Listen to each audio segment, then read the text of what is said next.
1ஆம் சங்கீதம் 2 வாசிக்கிறேன். கர்த்தருடைய வேதத்தில் பிரியமாக இருந்து இரவும் பகலும் அவருடைய வேதத்தில் தியானமாக இருக்கிற மனுஷன் பாக்கியவான். அவன் நீர்க்கால் உணவன் இடப்பட்டு தன் காலத்தில் கனித்தந்து இலை உதிராக இருக்கிற மரத்தை போல் இருப்பான். அவன் செய்வதெல்லாம் வாய்க்கும். எபேசியர் 1ஆம் அதிகாரம். நம்முடைய கர்த்தராகிய இயேசு கிறிஸ்துவின் தேவனும் மகிமையின் பிதாவானவர் தம்மை நீங்கள் அறிந்து கொள்வதற்கான ஞானத்தையும் தெளிவையும் அளிக்கிற ஆவியை உங்களுக்கு தந்தரல வேண்டும் என்றும், தாம் நம்மை அழைத்ததினாலே நமக்கு உண்டாயிருக்கிற நம்பிக்கை என்னதென்றும், பரிசுத்தவான்களிடத்தில் தமக்கு உண்டாயிருக்கிற சுதந்திரத்தினுடைய மகிமையின் ஐஸ்வர்யம் என்னதென்றும், தாம் கிறிஸ்துவை மரித்தோடு எழுப்பி அவரிடத்தில் நடப்பித்த தமது பலத்த சத்துவத்தின் வல்லமையின்படியே விசுவாசிகளாகிய நம்மிடத்தில் காண்பிக்கும் தம்முடைய வல்லமையின் மகா மேன்மையான மகத்துவம் என்னதென்றும் நீங்கள் அறியும்படிக்கு அவர் உங்களுக்கு பிரகாசமுள்ள மனக்கண்களை கொடுக்க வேண்டும் என்று வேண்டிக் கொள்ளுகிறேன். இங்கே 2 காரியத்தை வாசிக்கிறோம். முதலாவது, இந்த கடவுளுடைய வார்த்தையில் அதை தியானம் பண்ணும்போது என்ன உண்டாகுது அப்படின்றத பார்த்தோம். நிறைய நம்ம வேதத்தை படிக்கிறோம், வேதத்தை படிக்காமல் இருக்கிறது கிடையாது. ஆனால் அதில் இருக்கிறது நிறைய விஷயம் நமக்கு புரியாததுனால நம்ம அதை ஒரு ஆழமான வகையில் அதை படிக்கிறது இல்லை. போன வாரம் சொன்னோம் இல்லைங்களா, நுண்ணறிவு, நுணுக்கமான அறிவு, ஆழ்ந்த அறிவு, இதெல்லாம் எங்கேருந்து வருதுன்னா, ஒரு வார்த்தையோ ஒரு நபரையோ ஒரு பொருளையோ ஆழமான வகையில் அவங்களோடு நட்புறவு வைக்கும் போதோ இல்லை அவங்களோடு கூட ஒரு பழக்கங்களை ஏற்படுத்தி கொள்ளும் பொழுதோ நேரங்களை செலவிடும் பொழுது தான் அந்த காரியங்கள் வருதுன்னு சொன்னேன். அதே மாதிரி தான் பாருங்கள், இந்த கடவுளுடைய வார்த்தை பாருங்கள், சில அந்த வெளிச்சத்தை அந்த நமக்குள்ளாக என்ன வேணும், நமக்கு என்ன ஆயத்தம் பண்ணப்பட்டுன்ற காரியத்தை காமிக்கிறதுக்கு இந்த வார்த்தையில் இருக்கிற தியானம் அது ரொம்ப அவசியமாக இருக்குது. அதில் வார்த்தை தெரியல, எங்களுக்கு எல்லாரும் தெரியும். ஒரு சிலராக பாருங்கள், அது ரொம்ப பயாட்டாக சொல்லுவாங்க. வசனங்களெல்லாம் அவங்க அப்படியே கண்மூடித்தனமாக சொல்லுவாங்க. இது வசனம் எங்கே இருக்குது அங்கே இருக்குது, சும்மா ஆரம்பிச்சிங்கன்னா போதும் அதை கொண்டு போய் முடிச்சிருவாங்க அவங்க. அந்த அளவுக்கு அவங்களுக்கு தெரியும். ஆனால் அதில் என்ன அடங்கி இருக்குதுன்னு நிறைய பேர் தெரியாது. பாருங்கள், என்ன இருக்குதுன்னு தெரிஞ்சுக்கிறதுக்கும் என்ன அடங்கி இருக்குதுன்னு தெரிஞ்சதுக்கும் ரொம்ப வித்தியாசம் இருக்குது. வசனத்தை நான் தெரிஞ்சிருக்கிறதுனால பாருங்கள், அது எனக்கு அந்த வெற்றி தானாக வந்துடும் இல்லை. அந்த வசனத்தில் என்ன அடங்கி இருக்குதுன்னு தெரிஞ்சுக்கணும், அதான் ரொம்ப முக்கியம். அதில் தான் பவுல் ஜெபம் பண்ணும்போது இந்த வார்த்தையை சொல்கிறார். அவர் அப்படி மனக்கண்களை பிரகாசிக்கும்படி செய்யும் அப்படின்னு சொன்ன போது நான் சொன்னேன் இல்லைங்களா, அந்த இன்சைட், உள்ளான ஒரு பார்வைன்னு ஒன்று இருக்குது. இந்த உள்ளான பார்வைன்றது தான் ஒரு பெரிய மாற்றத்தை ஆவிக்குரிய வாழ்க்கையில் ஏற்படுத்துது. இந்த உள்ளான பார்வை நமக்குள்ள ஏற்பட தான் பாருங்க, ஒரு ஆழமான அறிவு. அப்படி இல்லைன்னா அது ரொம்ப சொன்ன அந்த நியூ லிவிங் டிரான்ஸ்லேஷன் பைபிளில் ரொம்ப அருமையாக சொல்கிறாங்க, அண்டர்ஸ்டாண்டிங், புரிந்து கொள்ளுதல் அங்கே வருது அப்படின்றார். ஒரு காரியத்தை நல்லா விளங்கி கொள்ளலான்றார். அப்போ வசனத்தை பாருங்க, தியானம் பண்ணுறது நம்ம எல்லாருக்கும் தெரியும். தியானம் சொல்லுதுங்க, இரவும் பகலும் கர்த்தருடைய வார்த்தை தியானமாக இருக்கிற மனுஷன் பாக்கியவான். அவன் நீர்க்கால் நடப்பட்டு தன் காலத்தில் கனித்தந்து இலை உதிரா மரத்தை போல இருப்பான். அவன் செய்வதெல்லாம் வாய்க்கும் தெரியுது. அது எப்படி தியானிக்கிறது, அதுதான் இப்போ நான் சொல்லி கொடுத்துட்டு வரேன். நானே எடுக்கிறேன் சில வசனங்களை உதாரணம் எடுத்து நானே அதை சொல்லித்தரேன். எப்படி தியானிக்கிறது, எப்படி அந்த இன்சைட்டு கொண்டு வர்றது, எப்படி நமக்குள்ள கர்த்தர் அந்த மனக்கண்களை திறக்கும் பொழுது எப்படி அதை பார்க்கறது, அதான் ரொம்ப முக்கியம். பாருங்க, ஒரு வார்த்தை நான் எடுத்து சொன்னேன், கர்த்தர் என் மேய்ப்பராக இருக்கிறார், நான் தாழ்ச்சி அடைவதில்லை. பாருங்க, எல்லாருக்கும் தெரியும் கர்த்தர் மேய்ப்பராக இருக்கிறார், நான் தாழ்ச்சி அடைவதில்லைன்னு தெரியும். ஏன் அந்த வார்த்தை வருதுங்க? கர்த்தர் என் மேய்ப்பராக இருக்கிறார், நான் தாழ்ச்சி அடைவதில்லைன்னு ஒரு சங்கீதக்காரன் சொல்றான்னா, அவன் சொல்ற அந்த வெளிச்சம் அவனுக்குள்ள எப்படி வந்தது? ஒரு அவர் எனக்கு மேய்ப்பராக இருந்தார்னா என்னவா இருக்கும்? அவர் எனக்கு மேய்ப்பராக இருந்தார்னா என் வாழ்க்கை எப்படி துளு இருக்கும்? அவர் எனக்கு மேய்ப்பராக இருந்தார்னா எப்படி காரியம் சீர்படும்? அவர் எனக்கு மேய்ப்பராக இருந்தார்னா எப்படி என்ன அவர் நடத்தக்கூடியவராக இருக்கிறார். இது ரொம்ப முக்கியம் பாருங்க. இப்போ அந்த வெளிச்சம் வந்ததுனால தான் அவன் சொல்றான், கர்த்தர் என் மேய்ப்பராக இருக்கிறார். சொல்லுங்க, கர்த்தர் என் மேய்ப்பராக இருக்கிறார். அவர் கூட்டமா சொல்ல பாருங்க, எல்லோருக்கும் அவர் மேய்ப்பராக இருக்கிறார்னு சொல்ல, கர்த்தர் என் மேய்ப்பராக இருக்கிறார். ஒரு தனிப்பட்ட வகையில ஒரு தனிப்பட்ட எண்ணங்களுக்குள்ள கொண்டு போனதுனால தான் அந்த காரியத்தை வழங்க முடியுது. இது மாதிரி பல வசனங்களை எடுத்த சின்னதா இன்னைக்கு இன்னொரு காரியத்தை எடுக்கணும்னு ஆசைப்படுறேன். ஏன்னா தியானம் நம்ம வரும்போது சில என்ன நினைக்கிறாங்கன்னு பார்த்தீங்கன்னா, நான் சொன்னேன் இல்லை, சப்பாங்கால போட்டுன்னு சத்தமே இல்லாத இடத்துல போய் உட்காந்துட்டு இருக்கணும் பிரதர், அப்படியே உட்காந்துருந்தா வாழ்க்கை மாறிடும். ஒன்றும் மாறாது. கொஞ்ச நேரம் உங்களுக்கு சமாதானமாக இருக்கும். வேணா பாருங்கள், நான் வேணா உங்களுக்கு சொல்கிறேன், நாளைக்கு காலைல சர்ச்சுக்கு வாங்க. இங்கே எப்போ? நாளைக்கு காலைல வாங்க, யாரும் இருக்க மாட்டாங்க. ஒரே ஒரு சேர் போடுறேன், நீங்கள் உட்காந்துட்டு இருப்பாருங்க, ரொம்ப அமைதியாக இருக்கும். ரெண்டு குருவி கிரி கத்தம், கீ கூ அதான் கேட்கும் உங்களுக்கு. ஆண் சவுண்டு கேட்காத, ஒன்றும் கேட்காது. ஒருத்தர் சொன்னார், இங்கே வந்தாவே ரொம்ப சமாதானமாக இருக்குது. எப்போ? அவர் எங்கேயோ அலைஞ்சிட்டு இங்கே வராரு இல்லைங்களா, இங்கே வந்தவுடனே அவருக்கு அந்த நிசப்தமாக இருக்குது பாருங்கள், அது அவருக்கு என்ன பண்ணுது மனசுக்கு? இப்போ நீங்களே கொஞ்சம் யோசிச்சு பாருங்கள், அமைதியாக இருக்கிறது நம்ம மனதுக்கு நல்லது. எதுவுமே ஒத்துக்கிறீங்க? அமைதியாக இருந்தால் பசங்க கத்தும் போது கூட கோவம் வரும் பாருங்க. ஏன்னா அமைதியாக இருக்கிறது நம்ம மனதுக்கு நல்லது. அது இந்த அமைதியை வச்சுட்டு இது தியானம்னு சொல்ல முடியாது. அதை வந்து ஒருமுகப்படுத்துகிறோம், ஒரு நேரத்தை ஒதுக்கி பண்ணுறாங்க. அது ஒரு எக்ஸசைஸ், அவ்வளோதான். அதை வச்சு நீங்கள் கடவுள்ன்ற அளவுக்குலாம் போகக்கூடாது. நீங்கள் நிறைய பேர் அதை வந்து பார்த்தீங்கன்னா கடவுளை விட பெரிய பவர் நினச்சிட்டாங்க. அது என்னென்னவோ பண்ண ஆரம்பிச்சிட்டாங்க இன்றைக்கி. அதை வச்சுட்டு இந்த நவீன காலத்தில் அது ஒரு பெரிய பவருங்க, பெரிய சக்தி. அதெல்லாம் ஒரு மண்ணும் கிடையாதாங்க. நீங்கள் 4 நாள் இந்த தியானம் பண்ணுற ஆள் ஒரு 4 நாள் தியானம் பண்ணாமல் இருக்க சொல்லுங்கள். நீங்கள் பாருங்கள், மிருக மாதிரி இருப்பாங்க தெரியுமா உங்களுக்கு? குளிப்பாட்டாத நாய் எப்படி ரோட்டில் சுற்றிட்டு வருதோ அந்த மாதிரி ஆயிடுவாங்க. அவன் நினச்சிட்டு இருப்பான், ஐயோ இல்லை இல்லை இல்லை, கிடையவே கிடையாது. அது இம்பாசிபிள். கர்த்தருடைய வார்த்தை ஒன்று மாத்திரம்தான் இந்த உலகத்தில் ஒரு மனிதனையும் ஒரு மனதையும் மறுரூபமாக்கக்கூடிய சக்தி இருக்குது தெரியுமா உங்களுக்கு? நம்ம நினைக்கிறோம் பாருங்க, சும்மா சும்மா உட்காந்து அப்படியே அப்படியே இல்லை இல்லை, தாடி தான் வளரும். 4 நாள் சேவ் பண்ணலாம், என்ன ஆகும்னு நினைக்கிறீங்க? கடவுளுடைய வார்த்தை வேற பாருங்க. கடவுளுடைய வார்த்தை ரொம்ப அருமையாக போகுது. இன்னைக்கு ஒரு வார்த்தை எடுத்து காமிக்கிறேன். இந்த வார்த்தை நீங்கள் எல்லாம் கேட்டிருப்பீங்க. ஆனால் இதில் ஒரு விஷயம் அடங்கிருக்குது, அதை காமிக்கலாம் நான் விரும்புகிறேன். வாங்க, சங்கீதம் 91. ரொம்ப அருமையான ஒரு சங்கீதம் இது. முழுக்க முழுக்க இதை வச்சே நிறைய பிரசங்கம் பண்ணலாம். இதை நான் ஃபுல்லாகவே எடுக்கலாம். எனக்கு தெரிஞ்சு இதை எடுத்தோன்னா ஒரு 6 மாதம் இந்த சங்கீதம் 91 பிரசங்கம் பண்ணலாம். அவ்வளோ உள்ள அடங்கிடும். ஆனால் இதில் இருக்கிற ஒரு வார்த்தை தான் இன்னைக்கு காமிக்க வரும் உங்களுக்கு. உன்னதமானவரின் மறைவில் இருக்கிறவன் சர்வ வல்லவருடைய நிழலில் தங்குவான். நான் கர்த்தரை நோக்கி, நீர் என் அடைக்கலம், என் கோட்டை, என் தேவன், நான் நம்பியிருக்கிறவர் என்று சொல்லுவேன். இது நம்ம எல்லாருக்கும் தெரியும். இதில் 2 வார்த்தை இருக்குது பாருங்க. ஆரம்பிக்கும் போது உன்னதமானவரின் மறைவில் இருக்கிறவன் சர்வ வல்லவருடைய நிழலில் தங்குவான்.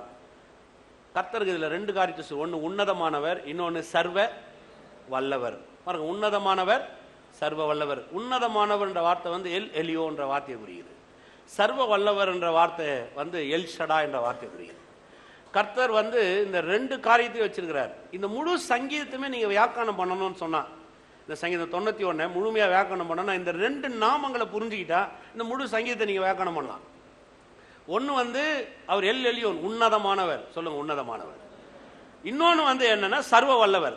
இந்த 2த்தையும் நீங்க விளங்கிக்கிட்டீங்கன்னு வச்சுங்களேன், உன்னதமானவர்னா என்ன, சர்வ வல்லவர்னா என்னன்னு இதை விளங்கிக்கிட்டீங்கன்னா சங்கீதம் 91 1 - 16 வரையும் ரொம்ப அருமையா நீங்க விளக்கிலாம் ரொம்ப நல்லா புரிஞ்சிடும். அது அட இப்போ நான் அதுக்கும் போல, நான் அதுக்கும் கொஞ்சம் கீழே வரேன். தியானத்துக்கு வந்து ஒரு வார்த்தை அவசியம். ஏதாவது ஒரு வார்த்தையை நம்ம எடுக்கணும். அந்த வார்த்தை எப்படி வந்து அந்த வார்த்தையில் அடங்கி இருக்கிற காரியத்தை நம்முடைய வாழ்க்கையில வெளியரங்கமாப்பது, அப்படி இல்லைன்னா அந்த அடங்கியிருக்க அந்த வார்த்தையுடைய வல்லமையை நம்ம எப்படி புரிஞ்சு கொள்வது, இதுதான் தியானம். வாசிக்கலாம் பாருங்க. நான் கர்த்தரை நோக்கி, நீர் என் அடைக்கலம், என் கோட்டை, என் தேவன், நான் நம்பியிருக்கிறவர் என்று சொல்லுவேன். பாருங்க, இந்த சொல்லுவேன் அப்படின்றத வந்து நம்ம எல்லாருக்கும் தெரியும். வார்த்தையை நிறைய அறிக்கை பண்ணணுங்க, வார்த்தையை நிறைய சொல்லணும் இப்படின்ற வார்த்தைகள் நமக்கு நிறைய தெரியும். ஏன்னா நான் நிறைய பிரசங்கம் பண்ணியிருக்கேன். விசுவாச அறிக்கைன்னா என்ன, ஏன் விசுவாச அறிக்கை பண்ணணும், கடவுளுடைய வார்த்தை அறிக்கை பண்ணும்போது என்ன உண்டாகுதுன்னு நானே நிறைய பண்ணியிருக்கேன். ஆனால் இந்த சொல்லுவேன்ற வார்த்தை வந்து நீங்கள் லேசாக கருத முடியாது. ஏதோ ஒரு முறை சொல்லிட்டோம் அப்படின்றத கருத முடியாது. இந்த சொல்லுவேன்ற வார்த்தை பல விதத்துக்கு பொருந்தது பாருங்க. பாருங்க, ஒரு ஒரு ஒரு காரியத்தை பார்த்த உடனே சொல்றது ஒன்று. இப்போ வந்து பார்க்குறோம், பார்த்த உடனே நம்ம என்ன பண்ணுவோம், சொல்லுவோம். அது இயல்பான மனுஷனுடைய குணாதிசயம். ஒரு விஷயத்தை பார்த்த உடனே சொல்லுவோம், இங்கே டிவி இருக்குது, இங்கே மானிட்டர் இருக்குது, அங்கே ஸ்பீக்கர் இருக்குது, பாஸ்டர் ப்ளூ கலரில் ஷூட் போட்டுருக்கிறாரு, மேலே லைட் எரியுது, ஃபேன் ஓடுது, என் கார் கலர் இதுதான் அப்படின்னு பார்த்த உடனே நம்ம சொல்லுவோம். இது வந்து ஒரு பெரிய அறிவு நமக்கு அவசியமே கிடையாது. இன்னொன்று சொல்லுகிறது என்ன அப்படின்னு பார்த்தீங்கன்னா, கேள்விப்படுறத சொல்றது. இல்லைங்க நான் கேள்விப்பட்டேன். நீங்கள் பார்த்தீங்கன்னா சிலர்லாம் ஃப்ளைட்டில் போயிருக்க மாட்டாங்க, நிறைய பேர் போயிருக்க மாட்டாங்க. போகாதவங்க வந்து கேள்விப்படுவாங்க இல்லையா, ஃப்ளைட்டில் போனால் எப்படி இருக்கும், அங்கே போனால் கொயின் சவுண்டு வருமானுவாங்க. உள்ளே போனால் உங்களுக்கு கொயின் சவுண்டு வருமா? ஃப்ளைட்டில் போயிருக்கீங்களா? உள்ளே கேட்காது. ஏன்னா நமக்கு ஒன்றும் அந்த அளவுக்கு ஒன்றும் உள்ள நாய்ஸே. கேள்விப்பட்டதை சொல்றது, கேள்விப்பட்ட காரியங்களை சொல்லுகிற பழக்கங்கள் மனுஷனுக்கு உண்டு. இன்னொன்று என்னன்னா, மனக்கண்கள்ல சிலர் பார்ப்போம். அந்த மனக்கண்கள்ல சொல்ற வார்த்தைகளை நமக்கே நம்ம சொல்றது. மனக்கண்கள்ல சொல்றது என்னன்னா, நான் ஒரு கனவு கண்டேன், நல்லா தூங்கி இருந்தேன், அந்த தூக்கத்தில் வந்து பார்த்தீங்கன்னா நான் இதை பார்த்தேன், நான் அதை பார்த்தேன் அப்படின்னு சொல்லுவாங்க. இது வந்து எப்படிப்பட்டதுன்னா, அவங்களுக்குள்ளாக உருவாகக்கூடிய ஒரு வகையான, அது உணர்ச்சி ரீதியாக இருக்கலாம், அனுபவ ரீதியாக இருக்கலாம். சில தரிசனங்கள் கர்த்தரே தரலாம். நான் இப்போ சொன்ன தரிசனம் இல்லைன்னு சொல்லவே கிடையாது, கர்த்தரே தரிசனத்தை தரலாம். அப்படிப்பட்ட காரியத்தை பார்க்கலாம். சில விஷயங்கள் என்னன்னா, நம்ம சொல்றது, சொல்லுறேன்னு சொல்லலாம். நான் கர்த்தரை நோக்கி சொல்லுவேன். இந்த சொல்லுவேன்ற வார்த்தை ரொம்ப இதுவாக இருக்கும் பாருங்க. இப்போ நீங்கள் ஒரு பொருளை பார்க்குறீங்க, ஒரு நல்ல வீடுன்னு வச்சுங்க, உதாரணத்துக்கு ஒரு நல்ல வீட்டை பார்க்குறீங்க. பார்த்தவொடனே சொல்கிறீங்க, உங்களுக்கு வீடு இல்லை, சே இந்த வீடு எனக்கு இருந்தால் நல்லா இருக்கும் அப்படின்னு நீங்கள் சொல்கிறீங்கன்னு வைங்க. இந்த வீடு எனக்கு இருந்தால் நல்லா இருக்கும் அப்படின்னு சொன்ன உடனே அந்த வார்த்தை என்ன பண்ணுதுன்னா, உங்களுக்குள்ள ஒரு எண்ணத்தை உருவாக்குது. என்ன, சே இப்படி ஒரு வீடு இருந்தால் நல்லா இருக்கும் நீங்கள் சொன்னீங்க. நீங்கள் சொன்ன உடனே அது வந்து உங்கள் மனதில் போய் அப்படியே கொஞ்சம் பதியும். பாருங்க, நீங்கள் நாளைக்கு ஒரு 2 நாள் விட்டோ திருப்பி அதே தெருவு பக்கமாவோ அந்த பக்கமாக நீங்கள் வந்தீங்கன்னா உங்கள் கண்ணு தானே அந்த பக்கம் திரும்பும். ஏன்னு சொல்லுங்க? ஏன் நீங்க தானாக கண்ணு திரும்ப? ஏன்னா நீங்க வந்து அந்த வீட்டை வந்து நீங்க ஒரு அந்த வீட்டை பார்த்து இந்த வீடு மாதிரி எனக்கு ஒரு வீடு இருந்தால் நல்லா இருக்கும் நீங்க சொன்னீங்க இல்லையா? நீங்க சொன்ன அந்த வார்த்தை என்ன செய்யுது? உங்களுக்குள்ளாக ஒரு அழுத்தத்தை ஏற்படுத்துது, ஒரு தாக்கத்தை ஏற்படுத்துது. எந்த மாதிரி ஒத்துக்கிறீங்க? உன்னை செக் பண்ணி தான் பாருங்களேன். இந்த பசங்க ரொம்ப அப்படி இருக்கும் பாருங்க. என் பசங்க இருக்காங்கல்ல, இந்த ரோடை கிராஸ் பண்ணும்போது இங்கே ஒன்று ஓப்பன் பண்ணிட்டானு KFC என் வீட்டுக்கு போகிற வழியில் வந்து. நீங்கள் இப்படி போகும்போதெல்லாம் என் பையன் இல்லைன்னா என் பொண்ணு 2 பேரும் அதை பார்க்காம அந்த பேர் சொல்லாமல் இருக்க மாட்டாங்க. ஏன்னா அந்த இடம் வந்த உடனே அவங்க கழுத்து தானே அங்கே திரும்பிடுது. அந்த பக்கெட் சிக்கன் நாங்கள் பார்த்துருது, அந்த ஃபோட்டோவை அங்கே பார்த்துருது. அதை தாண்டணும். அது போகும்போது ஒரு முறை இல்லைங்க, காரில் நான் இங்கேருந்து சர்ச்சிலேருந்து வீட்டுக்கு வந்தாலும் வீட்டிலேருந்து சர்ச்சுக்கு போனாலும் அப்படி ரோடை கிராஸ் பண்ணும் போதே பசங்க பாருங்க பேசினே இருப்பாங்க. பேசினே வந்தோடனே சொல்லுவாங்க, சாம் KFC போகுது சாம் அப்படின்னு. என் பொண்ணு அவனை கூட்டுக்காங்க. அவன் உடனே சொல்லுவான், இல்லை நான் எனக்கு அப்பவே தெரியும், நான் அங்கேயே நான் பார்த்துன்னு வரேன் அப்படின்னு. ஏன்னா அது மனதில் என்ன பண்ணுதுங்க?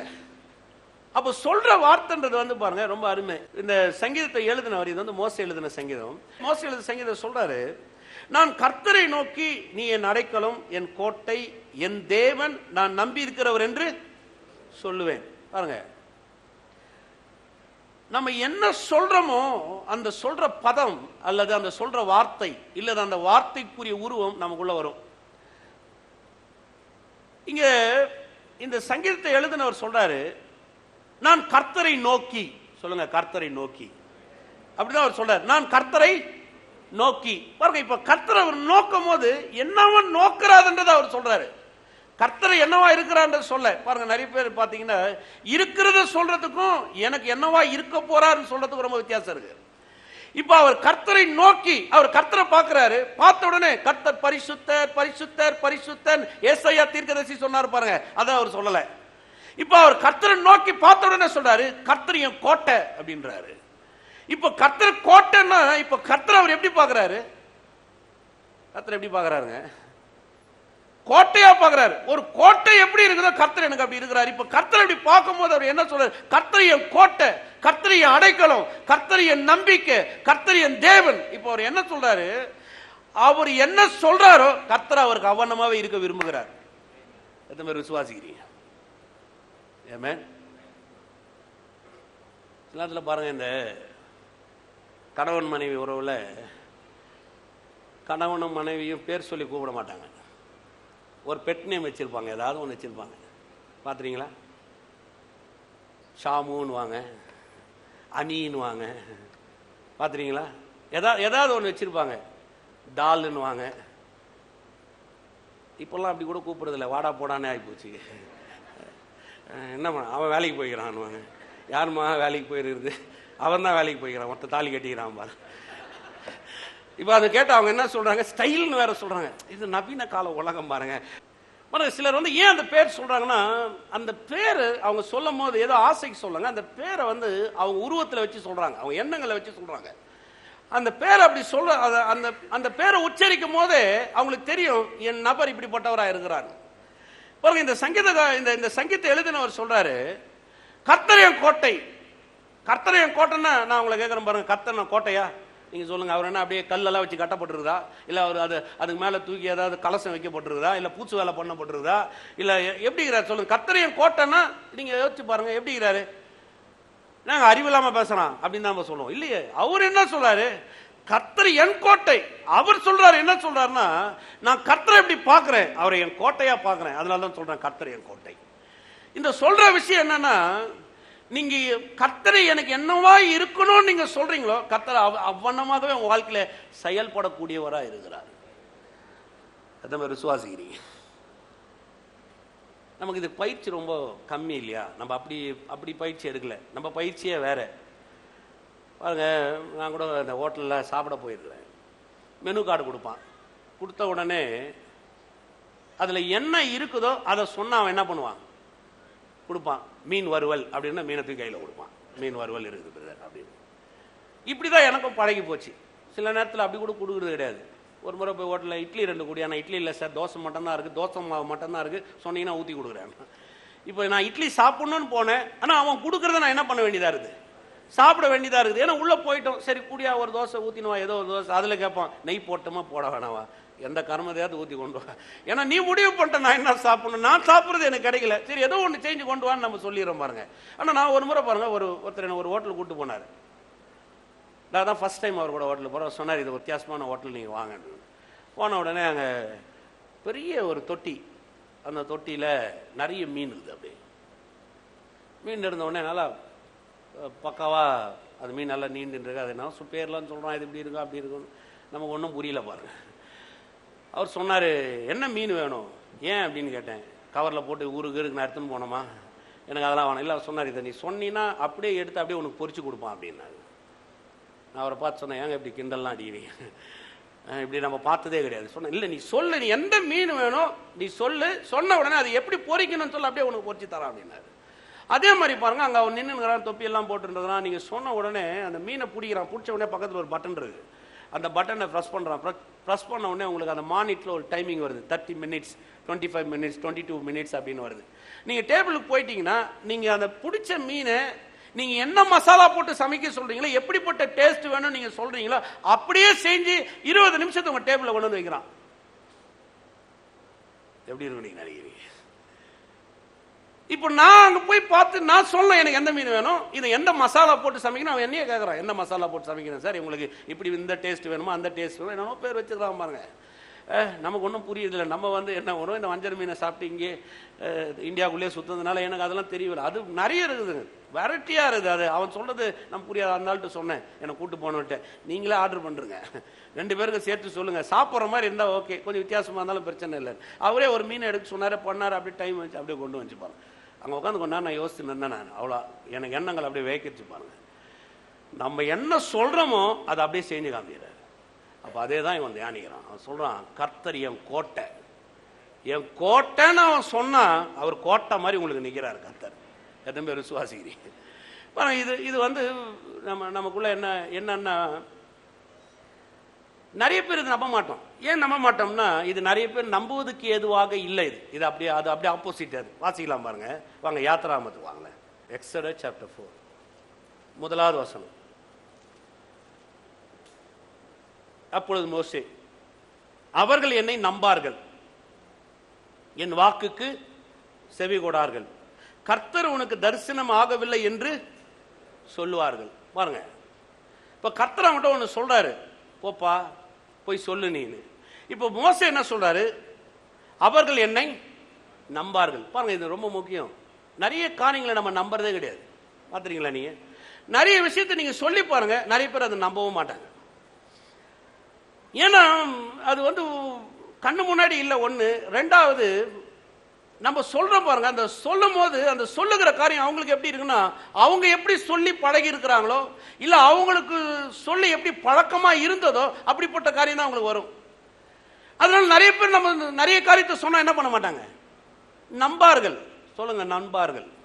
நீங்க நிறைய விஷயம் பாருங்க, அதனாலதான் எப்பவுமே உங்களுக்கு சில விஷயத்த சொல்லித்தரேன் பாருங்க. இதெல்லாம் ஒரு ஆவிக்குரிய ரகசியம். நிறைய விஷயத்தை நீங்க நிறைய பேர்கிட்ட போய் நீங்க பேசி இதை நம்ப வைக்கணும் முயற்சி எடுத்தீங்கன்னா அதோட முட்டாள்தனம் எதுவுமே கிடையாது.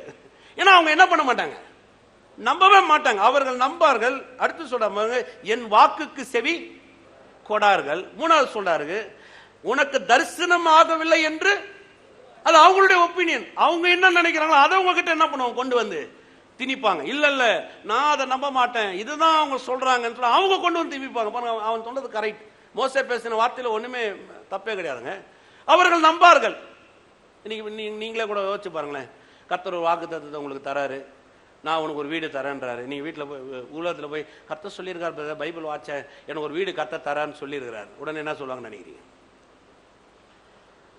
தந்தான் நல்லதுதான் அப்படிதான் சொல்லுவாங்களே தவிர, ஸ்தோத்திரம் பிரதர், கர்த்தர் நிச்சயமா உங்களுக்கு ஒரு வீட்டை என்ன பண்ண போறாரு அப்படி சொல்ல மாட்டாங்க.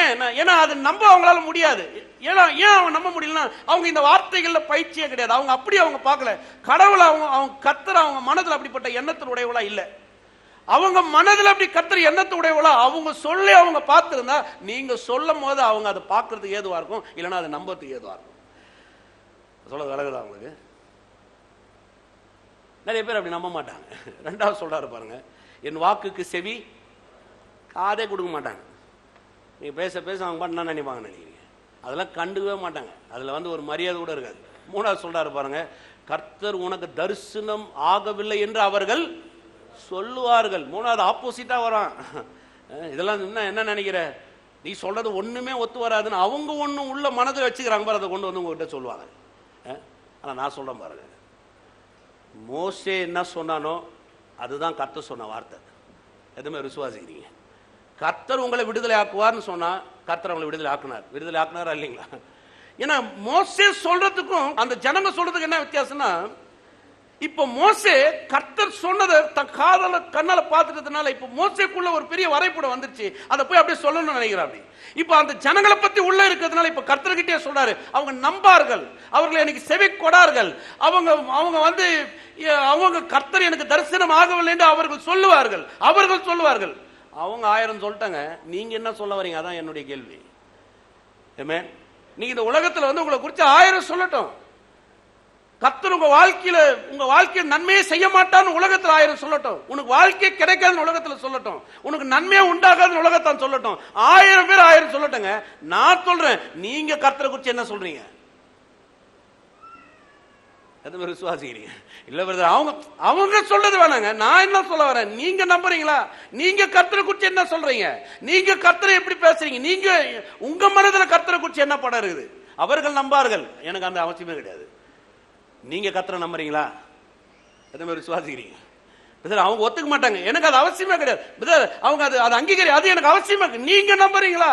கர்த்தர் உங்ககிட்ட நான் சொல்றது அதான் பாருங்க, நீங்க கர்த்தரை நம்புறீங்களா? கர்த்தர் என்ன வாழ வைப்பா நீங்க நம்புறீங்களா? எதுவுமே விசுவாசிக்கிறீங்க? சொல்லுங்க, கர்த்தர் என்ன வாழ வைப்பார்? ஏன்னா நான் சொல்லுவேன், சொல்லுங்க, நான் சொல்லுவேன். அதுதான் பாருங்க மோசே சொல்றாரு, அவங்க நம்பார்கள். ஒரு உதாரணம் வாசிக்கிறேன் பாருங்க, இது ரொம்ப வித்தியாசமா இருக்கும், ஆனா ரொம்ப ஆச்சரியமா இருக்கும். நமக்கு இப்படி ஒரு உதாரணம் கிடைக்குது, வேதத்திலிருந்தே பார்க்கலாம் வாங்க. யாத்ராகமம் 14ஆம் அதிகாரத்துக்கு 5 வாசிக்கிறார். ஜனங்கள் ஓடி போய் விட்டார்கள் என்று எகிப்தின் ராஜாவுக்கு அறிவிக்கப்பட்ட போது ஜனங்களுக்கு விரோதமாக பார்வோனும் அவன் ஊழியக்காரனும் மனம் வேறுபட்டு, நமக்கு வேலை செய்யாதபடிக்கு நாம் இஸ்ரவேலை போக விட்டது என்ன காரியம் என்றார்கள். அவர்கள் தன் ரதத்தை பூட்டி தன் ஜனங்களை கூட்டிக் கொண்டு பிரதானமான 600 ரதங்களையும் எகிப்தில் உள்ள மற்ற சகல ரதங்களையும் அவைகள் எல்லாவற்றுக்கும் அதிபதிகளான வீரரையும் கூட்டிக் கொண்டு போனான். பாருங்க, இந்த ஜனங்களாம் இப்ப விடுதலை போயிட்டாங்க. இப்ப போய் அவங்க செங்கடல் கிட்ட உட்காந்து இருக்கிறாங்க, இன்னும் செங்கடலை கடக்கல. இப்ப பார்வோனும் கூட இருக்கிற வேலைக்காரங்களும் யோசிச்சாங்களாம், ஏன்னா இவங்க அமிச்சிட்டோமே, இவங்க போயிட்டாங்கன்னா எப்படி நம்ம வேலை செய்யறது, எப்படி காரியம் நடக்கும்? உடனே பார்வோன் என்ன பண்றானா, பார்வோன் சொல்றானா, எல்லாரும் கிளம்புங்க. பாருங்க, இங்க சொல்லப்படுது பிரதானமான 600 ரதங்கள் எகிப்தில் உள்ள மற்ற சகல ரதங்களையும் அவைகள் எல்லாவற்றையும் அதிபதிகளான வீரரையும் கூட்டிக் கொண்டு. யோசிச்சு பாருங்க, 600 ரதங்க. எத்தனை ரதம்? 600 கார்னு வச்சுக்கலாம். 600 கார் ஒரு இடத்துல நிக்கிறதுன்னா எப்படி இருக்கும் நீங்க நினைக்கிறீங்க? மற்ற கார்களும் இருந்துச்சுன்னு சொல்லப்பட்டிருது. எல்லா ரதமும் நிக்குது, எல்லாம் நிக்கிறாங்க. சொன்ன உடனே அவன் கிளம்பி வராங்க. யோசித்து பாருங்க, இப்போ பார்வோன் என்ன சொன்னானோ அதை கேட்டு அந்த ஊழியக்காரனும் வேலைக்காரங்களும் அப்படியே கிளம்பி வந்துட்டாங்க. பார்வோன் என்ன சொன்னானோ அதை கேட்டு ஒரு மறுபேச்சு கூட கிடையாது. 10 முறை சொல்ல பார்வோன், கிளம்புங்க கிளம்புங்க, இன்னும் ரெடி ஆகலையா, இன்னும் ரதத்தை பூட்டலையா, நீங்க என்ன பண்ணிட்டு இருக்கிறீங்க எல்லாம். அவன் 10 முறை சொல்லுங்க. அவன் சொன்ன வார்த்தைக்கு எதிர்க்கவே கிடையாது. அவன் சொன்ன வார்த்தை எதிர்க்காம அவங்க எல்லாருமே என்ன பண்ணிட்டாங்க, அங்க என்ன நடக்க போகுதுன்னு தெரியாது. அந்த ஜனங்க அங்க போய் என்ன ஆக போகுதுன்னு தெரியாது, ஒண்ணும் தெரியலங்க. அந்த ஒரு மனுஷன் சொன்னா, அந்த ஒரு மனுஷன் சொன்ன உடனே 600 ரதங்களும் அந்த மற்ற ரதங்களும் அந்த வீரர்களும் குதிரை வீரர்களும் மற்ற சேனைகளும் எல்லாம் பார்வோனோட கிளம்பிடுச்சு. அப்படியே எத்தனை பேர் சொன்னது சொல்லுங்க, எத்தனை பேர் சொன்னதுங்க? ஒரு மனுஷன் சொன்னான். நீங்க யோசித்து பாருங்க, இதுவே கர்த்தர் சொன்னார்னா, இஸ்ரவேல் ஜனங்க கேட்கறாங்க, அவர் உனக்கு தரிசனமானாரா? பார்வோன் சொல்றதை ஈஸியா நம்புறாங்க, கர்த்தர் சொல்றத நம்பவே முடியும். பார்வோன் சொன்னா அவன் சேனை ரெடி ஆயிடுது, ஆனா கர்த்தர் சொன்னா ஜனங்க என்ன பண்ண மாட்டேன்றாங்க. பாத்துறீங்களா? இன்னைக்கு நான் உங்களுக்கு சொல்றேன் பாருங்க, இந்த உலகத்தில் இருக்கிற காரியத்தை நாம நம்பத்துக்கு தயாரா இருக்கும். இந்த உலகம் என்ன சொல்லுதோ அதை ஏத்துக்கிறோம். இந்த உலகத்தின் கோட்பாடுகள், இந்த உலகத்தில் இருக்கிற ஆட்கள் சொல்ற மண்ட அறிவு, இந்த உலகத்தில் படிச்சவன் பேசுற வார்த்தைகள், இந்த உலகம் சொல்லுகிற எல்லா தத்துவங்கள், இந்த உலகத்தில் இருக்கிற வெற்றியின் காரியங்கள் எல்லாத்தையும் நான் நம்புறேன். ஆனா கர்த்தர் சொல்றாரு பாருங்க, அதை நம்பத்துக்கு தான் கொஞ்சம் தயங்குமாறு. எப்படி பேர் ஆகும் நம்ம யோசிக்கணும். சொல்றது விளங்குதா உங்களுக்கு? ஒருத்தர கேள்வி கேட்கல, என்ன பார்வனே உனக்கு அறிவு இருக்கா, எத்தனை அற்புதம் நடந்துச்சு? இல்ல இல்ல, அங்க பார்வன்னு சொன்னா எல்லாரும் கேட்டாங்க, ஒரு ஆளும் வந்து யோசிக்கவே இல்லை, போனவன் எல்லாம் மடிஞ்சிட்டான், அது வேற விஷயம். ஆனா கர்த்தர் சொல்றாரு பாருங்க, அதை கேட்கறதுக்கு தான் நமக்கு 1000 விதமான கேள்விகள் வரும். ஏன்னா அவர் சொன்னார்னா அவர் அப்படியே செய்வான்றதை நமக்குள்ள என்ன பண்ண மாட்டேங்குது, வர மாட்டேங்குது. யோசிச்சு பாருங்க நீங்களே. ஏன்னா நான் என்ன சொல்லணும்ன்றதுதான், கர்த்தரை குறிச்சு எனக்குள்ள என்ன வரைபடம் இருக்குதுன்றதுதான் ரொம்ப முக்கியமே. இப்ப பாருங்க, அந்த பார்வோனை குறிச்சு அந்த ஜனங்களுக்குள்ள ஒரு வரைபடம் இருந்ததுனால சுலபமா இருந்தது. இப்ப கர்த்தரை குறிச்சு நமக்குள்ள ஒரு நல்ல வரைபடம் இல்லைன்னா நம்முடைய ஆக்ஷன் அவ்வளவு பெருசா இருக்கவே. அப்ப கர்த்தரை குறிச்சு ஒரு நல்ல படம் உள்ள வரணுங்க. நல்ல படம் எப்ப வரும்? நீங்க என்னவா கர்த்தரை பாக்குறீங்களோ அப்படியே கர்த்தர் அந்த படமா இருப்பார். என்ன படம்?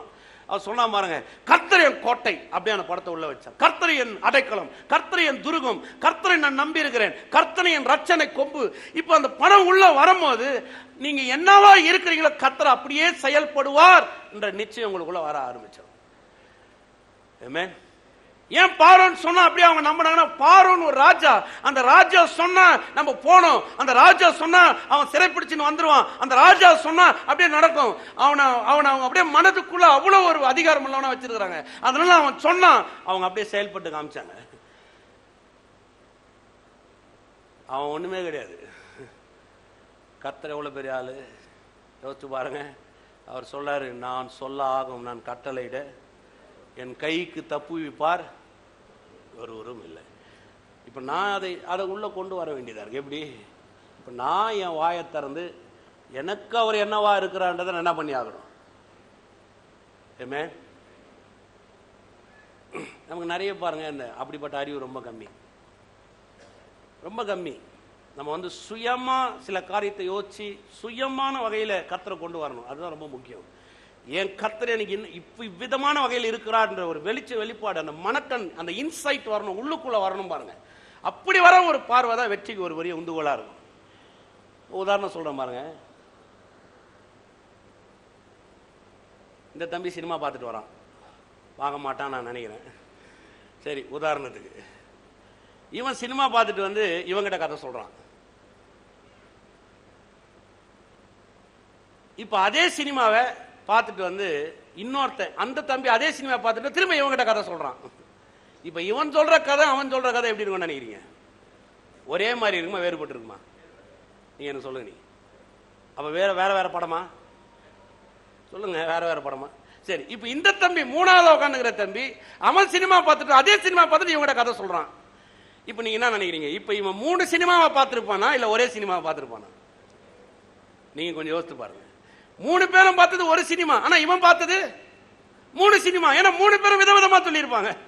நான் சொல்றது விளங்குதா உங்களுக்கு? இவன் சொன்னது அவன் சொல்லியிருக்க மாட்டான், அவன் சொன்னது இவன் சொல்லியிருக்க மாட்டான், அவன் சொன்னது இவன் சொல்லியிருக்க மாட்டான். இப்ப இவன் வந்து எங்கிட்ட கதை சொல்றான்னு வைங்க, 3 பேர் சொன்ன கதையை கேட்டு இவன் வந்து எங்கிட்ட கதை சொன்னான்னு வைங்களேன், என் நிலைமை என்ன ஆகும் நீங்க கொஞ்சம் யோசிச்சு பாருங்க. அந்த கதையை அவங்க சொன்னாங்க பாஸ்டர், இவன் சொன்னான் பாஸ்டர், அவன் சொன்ன, இவன் வந்து சொன்னானா நீங்க யோசிச்சு பாருங்க. இப்போ பணமே வேற மாதிரி ஆயிட்டு இருக்கும். படம் எடுத்த டைரக்டர் இருந்தாலும் பைத்தி பிடிச்சிருப்பான் அந்த ஆளுக்கு. நான் சொல்றது விளங்குதா உங்களுக்கு? கர்த்தரை குறிச்சு பாருங்க, ஒரு தனிப்பட்ட எக்ஸ்பீரியன்ஸ் நமக்குள்ள இருக்கணும். நமக்குள்ள ஒரு உள்ளுக்குள்ள அந்த கடவுளுடைய வார்த்தை அப்படியே ஒரு பெரிய காரியத்தை உருவாக்கி இருக்கணும். நான் சொல்லணும், கர்த்தர் என்னை குறிச்சு கேட்கும் போது நான் என்னவா உனக்கு இருக்கிறேன், நீ எனக்கு அடைக்கலமா இருக்கிறீங்க, நான் உனக்கு என்னவா இருக்கிறேன். கர்த்தர் கேட்கிறாருங்க, எத்தனை பேர் விசுவாசிக்கிறீங்க? மத்தேயு 16:15 வாசிச்சு பாருங்க. வாயை திறந்து கேட்கிறாரு கர்த்தர். மத்தேயு 16:15, நீங்கள் என்னை யார் என்று சொல்லுகிறீர்கள்? நீங்கள் என்னை, நீங்கள் தனிப்பட்ட வகையில் கேட்கிற, நீங்க என்ன குறிச்சு என்னப்பா சொல்ற? மற்றவங்க சொல்றதெல்லாம் விட்டு நீங்க என்ன குறித்து என்ன சொல்ல வரீங்க? நீங்கள் என்ன யார் என்று சொல்லுகிறீர்கள்? ஏமே நிறைய பேர் பண்ற ஜபத்தை பண்ணலாம், கத்தர் கண்ணே இல்லை பிரதர். அப்ப நீ யோசிச்சு பாருங்க, கத்தர் கண்ணே இல்லைன்னா அவங்கள பார்க்க முடியுமா அவரால்? சொல்லி பிரதர் கத்தர் நம்மளெல்லாம் மேல அக்கறை இல்லை பிரதர்வாங்க. இதுதான் கத்தரை குறித்து வச்சிருக்கிற வரைபடமா? சில சொல்லுவாங்க பாருங்க, என்ன பிரதர் எல்லாரையும் கத்தர் நல்லா ஆசீர்வதிக்கிறார், நமக்கு மட்டும் ஏதோ சோதிக்கிறார். இது உங்களுக்குள்ள இருக்குதுங்க. நீங்க கத்தரை குறித்து இப்படிதான் பாக்குறீங்க. அவர் கண் இல்ல, கத்தர் நம்மளை பாக்குறது இல்ல, என் மேல அக்கறை இல்ல, அவர் என்ன சோதிச்சுக்கிறாரு, எல்லாருக்கும் நன்மை செய்யறாரு, எனக்கு நன்மை செய்ய மாட்டுறாரு. பாருங்க, இதெல்லாம் எனக்குள்ள வர படம். உங்களுக்குள்ள என்ன ஒரு படம்? கத்தரை குறித்து உங்களுக்குள்ள எப்படி வரணும்? உங்க மனதில் எப்படிப்பட்ட காரியம் வருது? கத்தரை நீங்க எப்படி பாக்குறீங்க? ஒரு கோட்டையா பாக்குறீங்களா? ஏமே நீ யோசிச்சு பாருங்க. அவன் பாக்குறான், கத்தர் என் கோட்டை. கொஞ்சம் நல்ல தியானம் பண்ணுங்க அந்த வார்த்தையை. கோட்டைன்னா என்ன? கோட்டைன்னு சொன்னா எதிரி உள்ள வர முடியாது. கோட்டைன்னு சொன்னா ராஜாவுக்கு பாதுகாப்பான ஒரு இடம். கோட்டைன்னு சொன்னா ஒரு அரசாளுகிற ஸ்தலம். இப்ப இவன் சொல்றான், கர்த்தரே ஒரு கோட்டையா இருக்கிறார். கர்த்தரே ஒரு கோட்டையா இருக்கிறார்னா எந்த எதிரியும் என்னை தாண்டி வந்து தொட முடியாது. கர்த்தரே கோட்டையா இருக்கிறார், எந்த எதிரி என்னை வீழ்த்தி விட முடியாது. கர்த்தரே கோட்டையா இருக்கிறார், அவ்வளவு சீக்கிரம் கோட்டைக்குள்ள நுழைய முடியாது. எத்தனை பேர் தெரியும்? நீங்க சும்மா எந்த விதமான எது மேல கோட்டை முன்னாடி போனீங்கன்னா உங்க மேல அம்படிச்சு சாவச்சிருவான். தூரமா ஆள் அங்க பார்த்துட்டு இருப்பான், உங்களுக்கு தெரியாது. எத்தனை பேர் தெரியும்? அது கோட்டை கிட்ட போனீங்கன்னா இன்னைக்கு கூட நீங்க போய் நம்ம பார்டர் போஸ்ட் இருக்கு பாத்தீங்களா, நம்ம பார்டர் போஸ்ட்ல நீங்க வந்து அப்படி சும்மா அப்படி தாண்டி போயிட்டு வரலான்னு பாக்குறேன். நீங்க போனீங்கன்னா உங்களை சுட்டுருவான் டிமின்னு. எந்த இன்ஃபர்மேஷன் இல்லாம உள்ள போகவே முடியாது. இவன் சொல்ற கர்த்தரே கோட்டையா இருக்கிறார். அப்ப கர்த்தர் எப்படி பாக்குறான் பாருங்க. எந்த எதிரியும் மேற்கொள்ள முடியாத அளவு கர்த்தர் எனக்கு ஒரு கோட்டையா இருக்கிறார். எந்த எதிரி என்னை வீழ்ச்சி தள்ள முடியாத அளவு கர்த்தர் என் கோட்டையா இருக்கிறார். கர்த்தர் என்னை பாதுகாக்கக்கூடியவரா இருக்கிறார். கர்த்தரை பார்க்கும் போது அவன் அப்படியே ஒரு கோட்டை உருவத்துல பாக்குறான். கர்த்தர் என்னவா இருக்கிறார் அப்படியே சொல்றான், நான் சொல்லுவேன் கர்த்தர் எனக்கு கோட்டையா இருக்கிறார். ஏமே நீங்க எந்த மாதிரி விசுவாசிக்கிறீங்க? அப்ப நான் சொல்லுங்க, நான் சொல்லும் பக்கத்துல பாசம் நீங்க சொல்லணும். ஏமே வாசிக்கலாம் பாருங்க. எஸ்தர் புத்தகத்துக்கு வாங்க.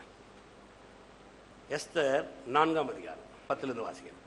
அப்பொழுது எஸ்தர் ஆதாக்கின் இடத்தில் மொர்தெகாய்க்கு சொல்லி அனுப்பினது, யாராவது அழைக்கப்படாமல் உட்முற்றத்தில் ராஜாவிடத்தில் பிரவேசித்தால், புருஷனானாலும் ஸ்திரீயானாலும் சரி, அவர்கள் பிழைக்கும்படி அவர்களுக்கு ராஜா பொற்செங்கோலை நீட்டனால் ஒழிய மற்றபடி சாக வேண்டும் என்கிற ஒரு தவறாத சட்டம் ஒன்று. இது ராஜாவின் சகல ஊழியக்காரருக்கும் ராஜாவினுடைய நாடுகளில் உள்ள சகல ஜனங்களுக்கும் தெரியும். நான் இந்த 30 நாளும் ராஜாவிடத்தில் வரவழைக்கப்படவில்லை என்று சொன்னார். ஒரு சட்டம் இருக்குது. அந்த சட்டம்னா இது எல்லாருக்கும் நடக்கும் நினைக்காதீங்க.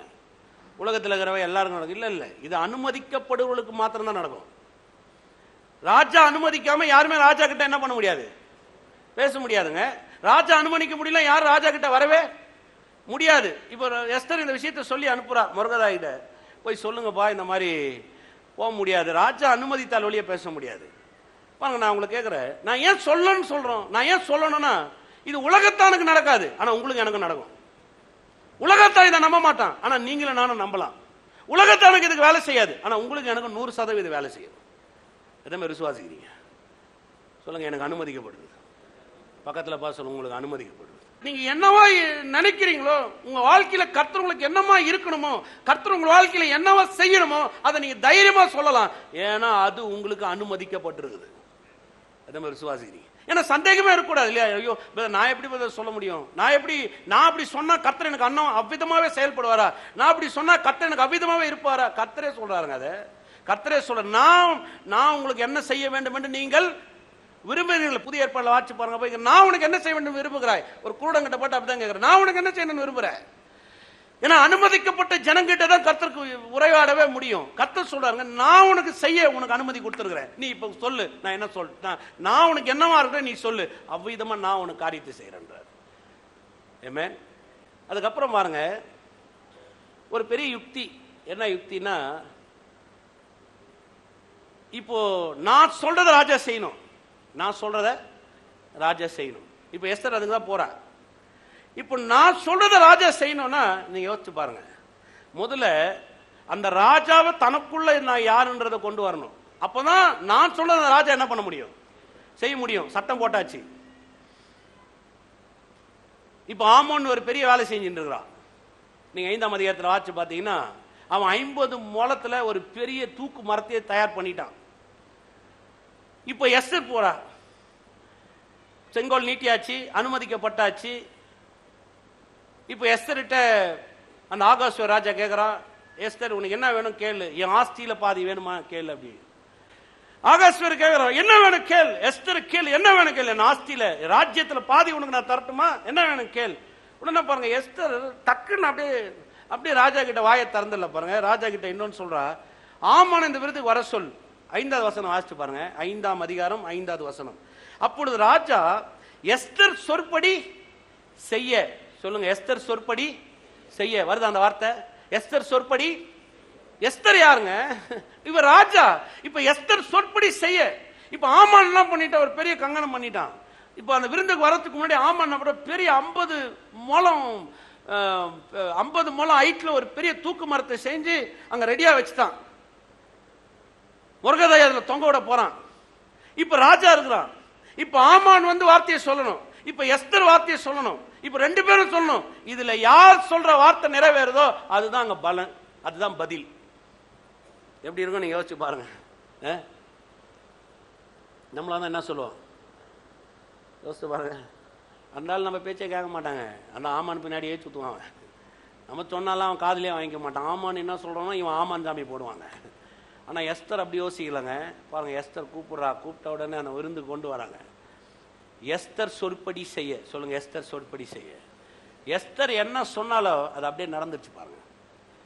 நான் சொல்ல பாருங்க, பிசாசு இந்த உலகத்தில் இருக்கிறானா?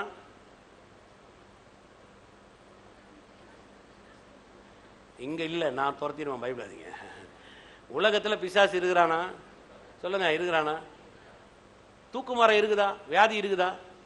தர்தனை இருக்குதா? இல்லாம இருக்குதா? எல்லாம் இருக்குதா இல்லையா? இருக்குது. எஸ்தர் இருக்கிறாளா? நீங்க தாங்க எஸ்தர். சொல்லுங்க நான் எஸ்தர். பக்கத்தில் பார்த்து சொல்லுங்க, அழுக்கா இருந்தா கூட சொல்லுங்க எஸ்தர். பிரச்சனையே கிடையாது. ஏன்னா நீங்க ஆவிக்குரிய எஸ்தர். சொல்லுங்க எஸ்தர். நீங்க எஸ்தர் இருக்கிறாங்களா? இருக்கிறாங்க. ராஜா இருக்கிறாரா? இப்ப யார் சொல்லணும்? சொல்லுங்க யார் சொல்லணும்? இப்ப எஸ்தர் என்ன சொல்றாளோ அது நடக்கும். நான் சொல்றேன் பாருங்க, இந்த உலகத்துல பிசாசு இருக்கிறானா? இருக்கிறான். வியாதி இருக்குதா? இருக்குது. நோய் இருக்குதா? இருக்குது. தர்து இருக்குதா? இருக்குது. ராஜா இருக்கிறாரு? இருக்கிறாரு. இப்ப எஸ்தர் நானும் இருக்கிறேன். நான் என்ன சொல்லுறேன், வாயை திறந்து நான் என்ன சொல்றேனோ ஏன் ராஜா அதை கேட்க வல்லவரா இருக்கிறார். அதே மாதிரி விசுவாசி. வியாதி இருக்கலாங்க, தர்திரம் இருக்கலாம், எல்லாம் இருக்கலாம். ஆனா நான் சொல்லணும். அவர் அருமையா சொல்றாரு பாருங்க, கர்த்தரை நோக்கி, நான் கர்த்தரை நோக்கி நீ என் பரிகாரி, நான் கர்த்தரை நோக்கி நீ எனக்கு உதவி செய்கிற தேவன், நான் கர்த்தரை நோக்கி நீ எனக்கு நன்மையை வாய்க்க பண்ணுகிறவர். நீங்களே கொஞ்சம் யோசிச்சு பாருங்க. நிறைய ஜபத்தை நீங்களே கொஞ்சம் பாருங்க. அதை கர்த்தர் எப்படி இருக்கும் நீங்க யோசிச்சு பாருங்க. ஜபெல்லாம் உட்காந்து கர்த்தரை கேட்டுருந்தானே என்ன ஆகும் நீங்க நினைக்கிறீங்க? ஆண்டவரே, ஆண்டவரே எனக்கு தெரியும், எனக்கு அறிஞ்சதும் அறியாதும், ஆண்டவரே எனக்கு புரிஞ்சதும் புரியாதும். இவனுக்கு ஒன்றும் புரியல, ஒன்றும் புரிய, அறிஞ்சதும் தெரியல, அறியாதும் தெரியல, புரிஞ்சதும் தெரியல, புரியாதும் தெரியல. இப்ப என்ன என்கிட்ட என்ன சொல்ல வர? நான் சொல்ல புரியல. ஆண்டவரே என் ஜபத்தில் நான் எதெல்லாம் கேட்க மறந்தனோ அதெல்லாம் நீ கூட்டிக்கணும். அப்ப நீ எல்லாத்தையும் மறந்துட்டேன்னு அர்த்தம். நீ இதெல்லாம் ஜபத்துல போவாங்க, இந்த வார்த்தைகள்லாம் வைப்பாங்க. நீங்க பாத்துறீங்களா? ஆண்டவரே உமக்கு மறைவானது ஒண்ணும் இல்லை, ஆண்டவரே நீ எல்லாம் அறிவீர். கரெக்ட், இல்லன்னு சொல்லவே இல்லைங்க. கர்த்தர் எல்லாம் அறிவார். நீங்க என்ன அறிஞ்சிருக்கிறீங்க? கர்த்தர் என் தேவைகள் எல்லாம் அறிய அவர் வல்லவராரு. நான் சொல்றது புரியுதுங்களா? எல்லாம் அறிவார், எல்லாம் அறிவார். எனக்கும் தெரியும், எல்லாம் அறிவார். என் தேவைகளை அவர் அறிவார். அதுதான் அங்க வெளிச்சமே. எத்தனை பேர் விசுவாசிக்கிறீங்க? சொல்லுங்க, கர்த்தர் என் தேவைகள் அறிவார். விசுவாசிக்கிறீங்களா? எத்தனை பேர் விசுவாசிக்கிறீங்க? பாருங்க, கடைசியில் ஆமான் வார்த்தைலாம் கிட்டே வராது. ஆமான் வார்த்தைக்கு பலன் கிடையாதுங்க. ஆமான் என்ன செஞ்சாலும் சரி அதில் நான் தொங்க முடியாது.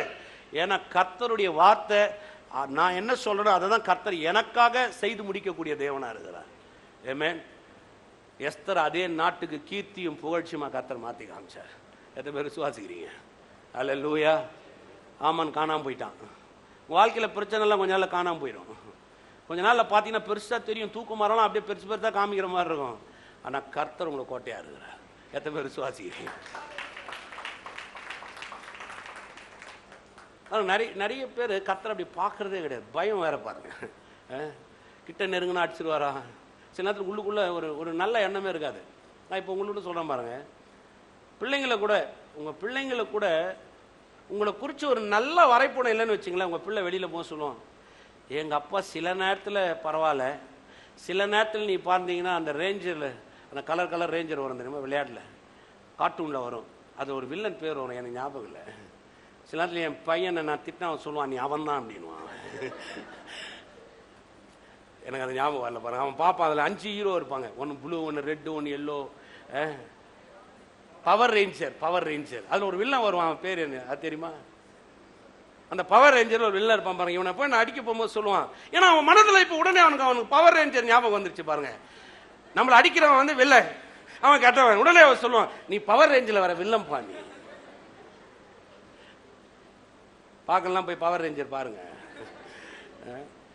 அவன் மனதுக்குள்ள பசங்க மனதுக்குள்ள ஒரு நல்ல வரைபடம் வரலன்னா அந்த பசங்க நம்மள என்ன பண்ண மாட்டேன்றான். அப்புறம் சொல்லி அப்புறம் புரிய வச்சு அதுக்கப்புறம் கொஞ்ச நேரம் அவனுக்கு விளக்கி சில நேரத்தில் அவன் அந்த வார்த்தை சொல்லணும் பாருங்க. வார்த்தை சொல்லும் போது அது அப்படியே தானாகவே மாறிடும். நமக்கு அந்த எண்ணமே அப்படியே வந்துடும். நீங்களே யோசிச்சு பாருங்க, நமக்கே அப்படி வருதுன்னா கர்த்தர் இப்படிப்பட்ட தேவனாக இருப்பார். நான் கர்த்தரை பார்த்து ஒவ்வொரு நாளும் சொல்கிறேன், ஆண்டவரே நான் சொல்கிறேன், ஆண்டவர் எனக்காக வானத்தை திறக்க நீ வல்ல வராரு. ஆண்டவரே நான் சொல்கிறேன், ஆண்டவர் எனக்காக கர்த்தாவே இந்த பூமியை நீ அசைக்க வல்லவராரு. கர்த்தாவே நான் சொல்கிறேன், எனக்காக நீ நன்மை செய்ய வல்லவராக இருக்கிறீர். கர்த்தாவே நான் சொல்கிறேன், என் பேங்க் அக்கௌண்ட்டை நிரப்ப நீர் எனக்கு வல்லவராக இருக்கிறீர். எத்தனை பேர் விசுவாசிக்கிறீங்க? இது பாருங்க, இது வந்து ஒரு எண்ணம் மாத்திரம் இல்லைங்க, இது வந்து ஒரு பெரிய நம்ம ஆவிக்குரிய வாழ்க்கையில் ஒரு பெரிய வெற்றிக்கான உந்துகோல் இது. அதனால அப்படி கொண்டு வராரு. நம்ம கர்த்தரை பார்க்கிற அந்த பார்வையே நமக்குள்ள வரலன்னு வச்சுங்க, அந்த வார்த்தையில வரல, நான் சொல்லலைன்னா வரவே வராது. நீங்க கர்த்தரை அப்படி சொல்ல, நீ என் கோட்டை நீங்க சொல்லலன்னு வச்சுங்களேன், உங்க வாயில கர்த்தரை கோட்டையை நீங்க பார்க்கவே முடியாது. அதனால அவன் சொல்றான், நான் சொல்லுவேன். அவன் சொல்லும் போது கோட்டையில உட்காந்துன்னு சொல்லல. மோசே கோட்டையில உட்காந்து நல்லா பாதுகாப்பா இருந்து கர்த்தர் என் கோட்டை அப்படின்னு எழுதலைங்க. வனாந்தரத்தில் இருக்கிறான், அங்க பாதுகாப்பற்ற நிலைமை, நிறைய கொடிய விலங்குகள் அங்க சுத்தின்றது, நிறைய விஷமுள்ள பாம்புகள் சுத்தின்றது, நிறைய எதிரிகள் இருக்கிறாங்க. பெலிஸ்தர், ஆமோனியர், மோவாபியஸ், எல்லாரும் ஏதோமியர் எல்லாம் அவங்களுக்கு எதிரியா இருக்கிறாங்க. எல்லாரும் அவங்களை பார்த்து என்ன சொன்னாங்க தெரியுங்களா? இந்த ஜனம் நல்லா இருக்காது, இந்த ஜனம் முன்னுக்கு வர முடியாது, இந்த ஜனம் சொற்ப ஜனம், இந்த ஜனம் விழுந்துரும், இந்த ஜனம் பரம்பாதுன்னு சொன்னாங்க. அங்க உட்காந்து மோசே சொல்றாரு, கர்த்தர் என் கோட்டையா இருக்கிறார். எத்தனை பேர் விசுவாசிக்கிறீங்க? நீங்க யோசித்து பாருங்க. கோட்டையில உட்காந்து கர்த்தர் கோட்டையா இருக்கிறாருன்னு சொல்லல, அவன் வண்ணாந்தத்தில் உட்கார்ந்து கர்த்தர் கோட்டையா இருக்கிறாருன்னா இன்னைக்கு வரையும் கர்த்தர் அந்த ஜனங்களுக்கு கோட்டையா இருக்கிறார். எத்தனை பேர் விசுவாசிக்கிறீங்க? நான் கர்த்தரை நம்பி இருக்கிறேன், அந்த நம்பிக்கை அப்படியே சொல்றேன். நான் கர்த்தர், நீர் என் நம்பிக்கை அவன் சொல்லினே இருக்கிறாங்க. அதனாலதான் அவன் சொல்ற அந்த வார்த்தைக்கு கர்த்தர் என்ன பண்ண, நானே உன் நம்பிக்கையா இருக்கிறேன் போ, நானே உனக்கு கோட்டையா இருக்கிறேன் போ, நானே உனக்கு அடைக்கலமா இருக்கிறேன் போன்ட்டாரு. ஏமே எத்தனை பேர் விசுவாசிக்கிறீங்க? சொல்லுங்க, கர்த்தர் என் கோட்டை. சொல்லுங்க, கர்த்தர் என் பலன். சொல்லுங்க, கர்த்தர் என் சுகம். சொல்லுங்க, கர்த்தர் என் ஆரோக்கியம். எத்தனை பேர் விசுவாசிக்கிறீங்க? கர்த்தர் எனக்கு நித்திய ஜீவன், கர்த்தர் நீடிய நாள். பாருங்க, எல்லாமே கர்த்தர். அப்படி வாயை தந்து கர்த்தரை வச்சு நம்ம சொல்ற வார்த்தைகள் எல்லாமே அதுக்கு அப்படியே கர்த்தரே பொறுப்பாளியா வர்றாரு. இன்னும் ஒரு வசனம் வாசிக்கலாம் வாங்க. உபாகமம் 28:2. நீ உன் தேவனாகிய கர்த்தரின் சத்தத்திற்கு செவி கொடுக்கும் பொழுது இப்பொழுது சொல்லப்படும் ஆசீர்வாதங்கள்லாம் உன்மேல் வந்து உனக்கு பலிக்கும். எப்பொழுது? இந்த புத்தகம் எழுதி எவ்வளவு வருஷம் ஆச்சு? சார் குத்து மதிப்பா சொல்லுங்க, பரவாயில்ல, நான் மார்க்கா போட போறேன் உங்களுக்கு. ஒரு 4000 வருஷம் ஆயிப்போச்சு. எத்தனை வருஷம் ஆயிப்போச்சு? 4000 வருஷத்துக்கு முன்னாடி சொல்றாரு, இப்பொழுது நான் சொல்லப்படும் ஆசீர்வாதம் உன்மேல் வந்து. இப்ப எப்பொழுதுங்க? இப்பொழுதுன்னு சொன்ன 4000 வருஷத்துக்கு முன்னாடி. இப்பொழுதுன்னா இப்ப நீங்க எடுக்கிறீங்க, இப்பொழுது எடுக்கும் பொழுதுலாம் எப்பொழுதுங்க? இப்பொழுது. சொல்லுங்க, இப்பொழுது. இப்போ நீங்க எப்பொழுதெல்லாம் எடுத்து இப்பொழுதுக்கு நீங்க பேச ஆரம்பிக்கிறீங்களோ அப்பொழுதெல்லாம் அந்த ஆசீர்வாதங்கள் வந்து உங்க மேல பழிக ஆரம்பிக்குது. எத்தனை பேர் விசுவாசிக்கிறீங்க? பாருங்க, வசனம் எவ்வளவு அருமையா சொல்லுது பாருங்க. உன் தேவனாகிய கர்த்தர் உன் சத்தத்திற்கு செவி கொடுக்கும் பொழுது இப்பொழுது சொல்லப்படும் ஆசீர்வாதங்கள்லாம் உன்மேல் வந்து உனக்கு. அப்போ சொல்லப்படும் ஆசீர்வாதங்கள், சொல்லுங்க, சொல்லப்படும் ஆசீர்வாதங்கள். எப்ப சொல்லப்படும் ஆசீர்வாதங்கள்? எப்பெல்லாம் நான் சொல்றேனோ அப்பெல்லாம் அது என் மேல வந்து எனக்கு விளங்குதா? எத்தனை பேர் விளங்குது? சொல்லுங்க, இப்பொழுது. இப்ப நான் உங்க மேல ஆசீர்வாதத்தை சொன்ன பழிக்குது. நாளைக்கு போறீங்க, இப்பொழுது. அந்த பைபிளை எப்பொழுதெல்லாம் நீங்க திறக்கிறீங்களோ அப்பொழுதெல்லாம் நீங்க வாயை திறந்து பேசுறீங்களோ அப்பொழுதெல்லாம் அது உங்க மேல வந்து என்ன பண்ணுது? வலியும். ஆமென். அப்பொழுதெல்லாம் நம்ம பேசுறோமா வாயை திறந்து? நீங்களே கொஞ்சம் யோசிங்க. எவ்வளவு உங்க வாழ்க்கையை குறிச்சு, உங்க குடும்பத்தை குறிச்சு, உங்க ஊழியத்தை குறிச்சு, இல்ல உங்க பிள்ளைகளை குறிச்சு எவ்வளவு வார்த்தைகள் பேசியிருப்பீங்க? சொல்லுங்க பார்க்கலாம். ஒவ்வொரு நாளைக்கு சொல்லுங்க. எவ்வளவு பேசியிருப்பீங்க? உங்க சரீரத்தை குறிச்சு, உங்க சுகத்தை குறிச்சு, உங்க எதிர்காலத்தை குறிச்சு எவ்வளவு வார்த்தையை நீங்க பேசியிருப்பீங்க? எவ்வளவு பேசியிருப்பீங்க? ஒரு 5 நிமிஷம் ஒரு நாளைக்கு நேரம் இல்லை பிரதர். எல்லாம் கர்த்தர் பார்த்துக்காரு. அவருக்கு தெரியாது என்ன இருக்குது. பார்த்துறீங்களா? எல்லாம் கர்த்தர் பார்த்துக்காரு. 2 நிமிஷம் இல்லை. உங்க குடும்பத்துக்காக நீங்க பேசணும். உங்க பிள்ளைகளுக்காக நீங்க என்ன பண்ணி ஆகணும்? நீங்க பேசணும்.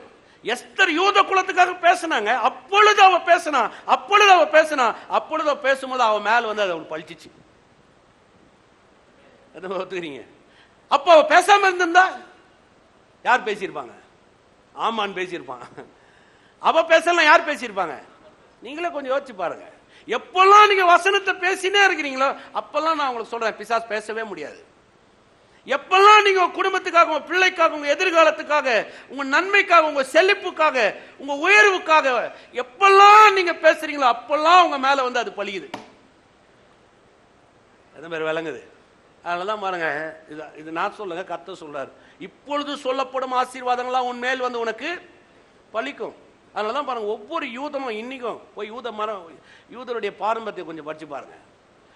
இன்னைக்கும் ஒவ்வொரு யூதன் ஒவ்வொரு வாரமும் சாபத்து முடிஞ்ச உடனே அவன் எழுந்து நின்று மனைவி, பிள்ளைங்க, அவன் வம்சம் எல்லாத்து மேலே ஆசீர்வாதத்தை கூற எல்லாரும் ஆமேன் ஆமேன் ஆமேன் ஆமேன் சொல்லணும். இவரு சொல்லி 50 வசனத்தை முடிச்சோடனே மனைவி சொல்லணும், மனைவி சொன்னோடனே பிள்ளைகள் சொல்லணும், பிள்ளைகள் சொல்லணும், அதுக்கு முதியோர்கள் சொல்லணும், ஒவ்வொருத்தரும் சொல்லணும். சொல்லப்படும் ஆசீர்வாதங்கள் எல்லாம் உன் மேல் வந்து உனக்கு பலிக்கும். சொல்லாம அவங்க இருந்ததே கிடையாது. நம்ம சொல்றதே கிடையாது. அதான் பெரிய விஷயம். நம்ம சொல்றதெல்லாம் என்ன? நீங்க கொஞ்சம் யோசித்து பாருங்க. நம்ம சொல்றதெல்லாம் என்ன? கர்த்தர் சில நேரத்தில் பிரதர் இவர் தான் உட்காந்து ஆராய்ச்சி பண்ணிருக்கிறார். கர்த்தர் வந்து பிரதர், அதாவது நம்ம எல்லாமே புரிஞ்சு கொள்ள முடியாது. அது மரம் மண்டைக்கு ஏறவே ஏறாது. சொல்ல பாருங்க, நிறைய வந்து ரொம்ப இந்த ஆவிக்குரிய அறிவாளின்ற ஆட்டில் நிறைய சேரவே கூடாது. அவனை மாதிரி முட்டாள் யாருமே கிடையாது. அதே கடவுளுடைய வார்த்தையை நிறைய படிச்சு நீங்க தியானம் பண்ணி பாருங்க. நான் சொல்றேன், மாபெரும் வெற்றியை கண்டடைஞ்சிருவீங்க. நீங்க எத்தனை பேர் விசுவாசிக்கிறீங்க? நான் சொல்றேன், இப்ப சொல்றேங்க, கர்த்தர் உங்களை வாளாகாமல் தலையாகுவார், கீழாகாமல் நீ மேல் ஆவீர்கள். ஏற்ற காலத்தில் உங்க தேசத்தில் மழை பெய்யும், உங்க பிள்ளைங்க ஒளிவு மர கன்றுகளை வளருவாங்க, அற்புதங்களும் அதிசயங்களும் உங்க கதவை தட்டும். இயற்கைக்கு அப்பாற்பட்ட வகையில கர்த்தர் உங்களை உயர்த்த வல்லவராக இருக்கிறார். எவன் அறிவுக்கு புலப்படாத, எவன் எண்ணத்துக்கும் தோன்றாதத கர்த்தர் உங்கள் வாழ்க்கையில செய்ய வல்லவரும் நல்லவருமா இருக்கிறார். உங்க வனாந்திர வயல்வெளியை மாறும், உங்க ஆறுகள் புரண்டு ஓடும், திராட்சரசம் உங்க வீட்டில் தழும்பும், உங்க பேங்க் அக்கௌண்ட் நிரம்பும். தேசத்தை வாழ வைக்கக்கூடிய அளவுக்கு கர்த்தர் உங்களை பொருளாதார செழிப்பிலும், சுகத்திலும், ஆரோக்கியத்திலும், சுவிசேஷத்திலும் உங்களை வல்லமையா பயன்படுத்த நல்லவரா இருக்கிறார். எத்தனை பேர் விசுவாசிக்கிறீங்க? சொல்லுங்க. சொல்லப்படும் ஆசீர்வாதம். வாயை திறந்து என்ன பண்ணோம்? சொல்லுங்க, என்ன பண்ணோம்? என் மனைவி சரி கிடையாது. இல்ல என் மனைவி கனி தரும் திராட்சை செடிக்கு சரி கிடையாது, சரி கிடையாது. அது சொல்றதுக்கு ஒரு பெரிய அறிவு இல்லையே. யோசிச்சு பாருங்க. நான் சொன்னேன் இல்லைங்களா, அந்த மீன் உயிரோடு அந்த மீன் சுத்துது. அவன் சொன்ன அந்த 20 நிமிஷத்துல அது மசாலா போட்டு என் டேபிளுக்கு வருது. சாவடிச்சிட்டான், அதை கொன்னுட்டான். அதை அவர் சொல்லிட்டாரு, உனக்காக நீ உயிரோடு நீ வாழவே கூடாது. அது கெஞ்சிருந்தா கூட விட்டுருக்க மாட்டான். 2 ரெக்கை கூடி ப்ளீஸ், முடியாது, நீ வா நீன்னு சொல்லிட்டு பிடிச்சிட்டான். யோசித்து பார்த்தீங்களா? ஒரு உயிரோடு இருக்கிற மீனை அவன் சொன்ன உடனே இறக்கமே இல்லாமல் கொண்டு வந்து எனக்கு சமைச்சு கொடுத்துட்டான். நீ சாப்பிடு சார். பக்கத்தில் நிற்கிறான். Excuse me sir, it's okay, good, enjoy. நான் சொன்னவன் தயவு செஞ்சு போடா, சாப்பிட்றதுக்காக மூஞ்ச கொண்டு வந்து மூஞ்சிக்கிட்டே வச்சுருந்தேன் எவ்வளோ நேரம் சார். பார்த்துறீங்களா நீங்கள்? ஒரு ஹோட்டலுக்காரனே அப்படி சொல்கிறான்னா, கர்த்தர் என் நன்மைகளை சேரக்கூடிய தேவனார், நான் வாழ்ந்திருக்கும்படி எனக்காக நினைக்கிறாங்க. எத்தனை பேர் விசுவாசிக்கிறீங்க? சொல்லுங்க. நான் என்ன சொல்றேனோ கர்த்தர் அப்படியே எனக்காக இருப்பார்.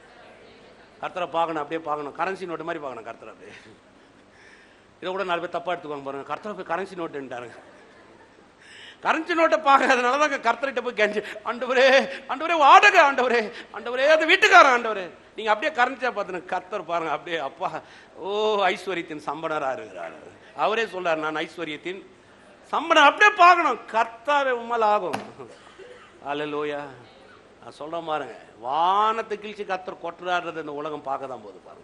ஒரு குருடன் கண்ணு திறந்ததை பார்க்குறாங்க, ஒரு செவிடன் கேட்கறத பார்க்குறாங்க, ஒரு முடவன் நடக்கிறத பார்க்குறாங்க. நான் சொல்றேன், உங்களை கொண்டு நம்ம நாட்டை வளமாக்க நம்ம தேவனால் ஆகும் பாருங்க. வறுமையை இந்தியாவிலிருந்து ஒழிக்க உங்களை கொண்டு தேவன் அற்புதங்கள் செய்ய வல்லவராக இருக்கிறார். இந்த உலகத்துக்கே சுவிசேஷத்தை சுமந்து செல்லுகிற சொந்த ஜனமா ஜாதியா கர்த்தர் உங்களை மாத்திடுவார் பாருங்க. எத்தனை பேர் விசுவாசிக்கிறீங்க? யோசிக்கவே மாட்டீங்க. அந்த அளவுக்கு கர்த்தர் உங்க வாழ்க்கையில பெரிய நன்மைகளை செய்யக்கூடியவராக இருக்கிறார். விசுவாசிக்கிறீங்களா? நான் அப்படிதான் பாக்குறேன் பாருங்க. நம்ம ஒரு ஆள் வாழ்றதுக்கு என்னங்க ஒன்றும் பெரிய மேட்டரே கிடையாது. மாசம்னா கொஞ்சம் இருந்தா போதும், சாப்பிட்டு தூங்கி திருப்தியாண்டு போயிடலாம். இந்த உலகம் வாழணும். எத்தனை பேர் கை தூக்குறீங்க? சொல்லுங்க, நல்லா கை தூங்க. உங்களுக்காக ஜெபம் பண்ண போறேன். சொல்லுங்க, கர்த்தாவே நீங்க சொன்னீங்க பூமியில வம்சங்கள்லாம் உனக்குள் ஆசீர்வதிக்கப்படுவாரா? சொல்லுங்க, கர்த்தாவே பூமியில வம்சங்கள்லாம் எனக்குள் ஆசீர்வதிக்கப்படுவாரா? என்னை கொண்டு ஆசீர்வதிக்கப்படுவாரா? நான் பரம்புவேன், நான் பெருகுவேன், தீர்காயுசா வாழ்வேன், கீர்த்தியும் புகழ்ச்சியுமா இருப்பேன். கர்த்தரின் அடைக்கலம், கர்த்தரின் கோட்டை, கர்த்தரின் நம்பிக்கை, கர்த்தருடைய ஜீவன், கர்த்தரே எனக்கு எல்லாம். கரங்களை தட்டி தினமாயும் போத்துவோம். எத்தனை சந்தோஷப்படுறீங்க? அவர்கள் நம்பார்கள், அவன் நம்மள நமக்கு என்ன இருக்கு? நம்ம நம்புவோம், அவ்வளவுதான். அவன்கள் செவி கொடார்கள், அவன் கொடுக்குறான் கொடுக்காட்டி போறான், நம்ம செவி கொடுப்போம். எத்தனை விசுவாசிக்கிறீங்க? ஹல்லேலூயா. கரங்களை வைத்து வாய்களை திறந்து அவரை ஸ்தோத்திரிப்போமா. ஹல்லேலூயா. தகப்பனே உமக்கு நன்றி செலுத்தும். கிருபை உள்ளவரே, தயவு உள்ளவரே, உமக்கு நன்றி செலுத்தும். ஓ உமக்கு நன்றி, நன்றி ராஜா, நன்றி ஆண்டவரே. ஹல்லேலூயா, ஹல்லேலூயா, ஹல்லேலூயா. ஓ ஸ்தோத்திரிக்கிறோம், ஸ்தோத்திரிக்கிறோம், ஸ்தோத்திரிக்கிறோம் தகப்பனே. ஓ உமக்கு நன்றி, நன்றி ராஜா, நன்றி அப்பா. ஓ உம்மை துதிக்கிறோம் தகப்பனே. நீர் எவ்வளவு நல்லவரா இருக்கிறீர். உன்னதமானவரின் மறைவில் இருக்கிறோம் கர்த்தாவே. சர்வ வல்லவருடைய நிழலில் நாங்கள் தங்குகிறோம். ஓ கர்த்தர் எங்களுடைய கோட்டை, எங்கள் அடைக்கலம், எங்கள் நம்பிக்கை, எங்கள் தேவனா இருக்கிறீரே கர்த்தாவே. ஓ உமக்கு நன்றி செலுத்துகிறோம் தகப்பனே, உமக்கு நன்றி செலுத்துகிறோம். நாங்கள் சொல்லுவோம் ஆண்டவரே, ஒவ்வொரு நாளும் சொல்லுவோம். ஓ என் தேவன் எங்களுக்கு என்னவா இருக்கிறான் நாங்கள் சொல்லுவோம். மகிமை விளங்குவதாக ராஜா. வந்த ஒவ்வொரு குடும்பங்களையும் ஆசீர்வதிக்கிறோங்க தாவே. குடும்பங்கள் பெருகட்டும், நன்மைகளை காணட்டும், குடும்பங்கள் அபிவிருத்திகளை காணட்டும், வெற்றிகளை காணட்டும், குடும்பங்கள் உயர்வுகளை காணட்டும். தேவன் வைத்திருக்கிற நன்மைகள் குடும்பத்தில் பெருகெடுத்து ஓடுவதாக. கணவனை உறவு கிறிஸ்தியேசுக்குள் ஸ்திரப்படுவதாக. சிந்தப்பட்ட ரத்தம் குடும்பத்தின் மேல் இருப்பதாக. இவருடைய பிள்ளைகள் பெருகுவார்களாக. ஓ நன்றி ராஜா, நன்றி, நன்றி ஆண்டவரே. நீர் அப்படிப்பட்ட காரியங்கள்லாம் செய்கிறபடினால நமக்கு நன்றி செலுத்தும். நீ வாழ்ந்திருக்கும்படின்னு அந்த வார்த்தையை சொல்லிருக்கிறீரே கர்த்தாவே. இவர் வாழ்ந்திருக்கும்படி கர்த்தர் எதையெல்லாம் வைத்திருக்கிறீர் அதெல்லாம் நம்முடைய வாழ்க்கையில வந்து ஆண்டவரே விடுவதாக இயேசுவின் நாமத்தினால பெரிய காரியங்களை செய்யுங்க ராஜா. இயேசு கிறிஸ்துவின் வல்லமுள்ள நாமத்தினால பிதாவே. கர்த்தராக இயேசு கிறிஸ்துவின் கிருபையும் பிதாவாக தேவனுடைய அன்பும் பரிசுத்த ஆவியானுடைய அன்பினைக்கும் இன்றும் என்றும் சதா காலம் மாத்திரம் இருப்பதாக. ஆமென். கரங்களை தட்டி பாடுவோம் உற்சாகம்.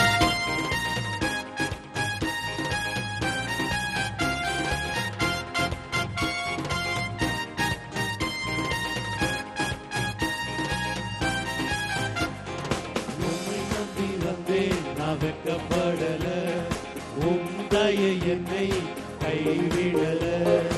உம்மை நம்பி வந்தேன் நான் வெட்கப்படல, உம்மையை என்னை கைவிடல.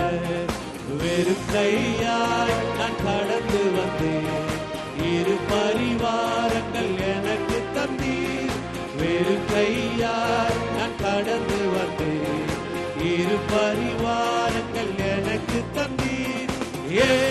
எல்லோகே எல்லோகே எல்லோகே எல்லோகே எல்லோகே எல்லோகே உம்மை துதிப்பேன். காயப்பட்டு நின்றேன், தண்ணீரில் சென்றேன், கலங்கின எனக்காக இறங்கி வந்தேன்.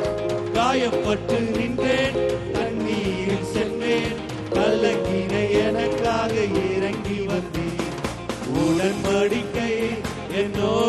செய்து இழந்திட்ட யாவையும் திரும்ப தந்தீர். உடன்படிக்கை என்னோடு செய்து இழந்திட்ட யாவையும் திரும்ப தந்தீர். ஏன் எலோகே எலோகே எல்லோகே உம்மை துதிப்பேன். ஏன் எல்லோகே எல்லோகே எல்லோகே உம்மை துதிப்பேன். ஏன் எல்லோகே எல்லோகே எல்லோகே உம்மை துதிப்பேன். ஏன் எல்லோகே எல்லோகே எல்லோகே உம்மை துதிப்பேன். ஹalleluya. கரங்களை தட்டி தேவனை ஆர்ப்பரிப்போமா. கர்த்தர் நல்லவர், அவர் உங்களை ஆசீர்வதிக்கிறார்.